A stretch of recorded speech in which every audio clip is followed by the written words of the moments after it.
உடல், உணவு, மருத்துவம். பொதுவாய் மக்களை பாதிக்கும் பிணிகளை 6 வகையாக பிரிக்கலாம். பசிப்பிணி, உடலை வருத்தும் பல்வேறு நோய்கள் எனும் நோய்பிணி. விரும்பியதை அனுபவிக்க முடியாமல் தடுக்கும் வறுமைப்பிணி. இதற்கு சரியான காரணங்கள் அறிய முடியாத அஞ்ஞானம் எனும் அறியாமைப்பிணி. கண்ணுக்கு தெரியாமல் மறைந்து இருந்து தாக்கும் கர்மவினை என்னும் மாயைப்பிணி. பூமியில் மீண்டும் மீண்டும் பிறந்து தவிக்காமல் விடுதலை அடைவதற்கு முடியாத வண்ணம் முடிவாய் தாக்கும் மரணப் பெரும் பிணி. மனித உடல் என்பது ஓர் அற்புதமான 8 அடுக்குகளை கொண்ட ஓர் இயந்திரம். கை, கால், கண், காது, மூக்கு என உருவத்துடன் தெரியும் ஸ்தூல தேகமே முதல் அடுக்கு.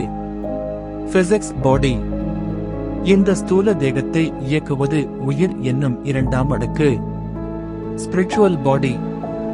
உடலையும் உயிரையும் தன் கண்காணிப்பில் வைத்திருப்பது மனம் என்னும் 3ஆம் அடுக்கு. கேஷுவல் பாடி. அனுபவங்களை அறிவாக பதிந்து வைத்து புத்தி என்னும் மகா காரணதேகம் மனதிற்கு வழங்குவதால் இவை 4வது அடுக்கு. இன்டலெக்சுவல் பாடி. ஒரு மனிதன் பல பிறவிகளை பதிந்து வைத்து இருக்கும் பரலோக தேகமே 5வது அடுக்கு. கான்ஷியஸ் பாடி. 5 அடுக்குகளுக்கும் தலைமையாய் விளங்கும் ஆன்மா என்னும் பிரம்ம தேகமே 6ஆம் அடுக்கு. சூப்பர் கான்ஷியஸ் பாடி.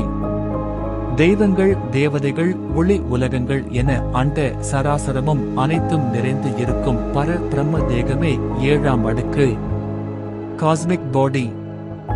எல்லாம் வல்ல ஏக இறைவனின் பரிசுத்த வெளி என்னும் பேரின்ப உலகம். Blissful space. முதல் தேகத்தை மற்றும் புறக்கண்ணால் பார்க்க முடியும். மீதம் உள்ள 6 தேகத்தை புறக்கண்களை மூடி தவம் இருந்தால் அகக்கண்ணாகிய ஞானக்கண் திறந்தால் மட்டும் பார்க்க முடியும். ஒருவருக்கு வரும் எந்த நோயும் ஸ்தூல தேகத்தில் வலியாகவும் மற்ற தேகத்தில் வேதனையாகவும் உணரப்படுவர். ஒரு நோய் உடலை தாக்கும் போது அதற்கு பெயர் உபாதை. உயிரை தாக்கும் போது அதற்கு பெயர் பலவீனம். மனதை தாக்கும் போது அதற்கு பெயர் குழப்பம். அறிவை தாக்கும் போது அதற்கு பெயர் புத்தி பேதழிப்பு.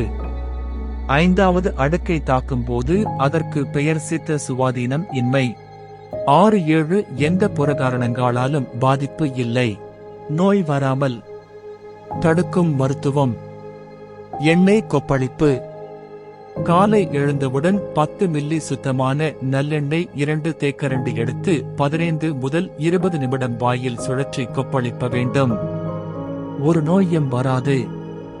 மூலிகை பற்பொடி பயன்படுத்தி பல் துழக்கவும். காலையும் மாலையும் தவறாது மலக்குடல் தூய்மை செய்தல். கவனிக்க வேண்டியவை. உடலில் உள்ள அனைத்து நோய்களுக்கும் மூல காரணம் இரத்தம் அசுத்தமாவதால், ஆகையால் இரத்தத்தை சுத்தப்படுத்துவதால் அனைத்து நோய்களையும் குணப்படுத்தலாம். சுத்தமான இரத்தம் உருவாக்க நாம் செய்ய வேண்டியது எளிய முறை. இதை கடைபிடித்தாலே போதும். உணவு, குடிநீர், மூச்சுக்காற்று, தூக்கம், உழைப்பு, மனம் ஆகிய 6ஐயும் ஒழுங்குபடுத்த வேண்டும். உணவை ஒழுங்குபடுத்தினாலே பாதி நோய் நீங்கும். 50% காணாமல் போய்விடும். மீதி உள்ள 5 ஒழுங்கு படுத்தினால்தான் நிரந்தரமாக தீர்வு கிடைக்கும். மீண்டும் நாளை சந்திப்போம், சிந்திப்போம், செயல்படுவோம். நன்றி, நல்வாழ்த்துக்கள். ஓம் சிவ சிவ ஓம்.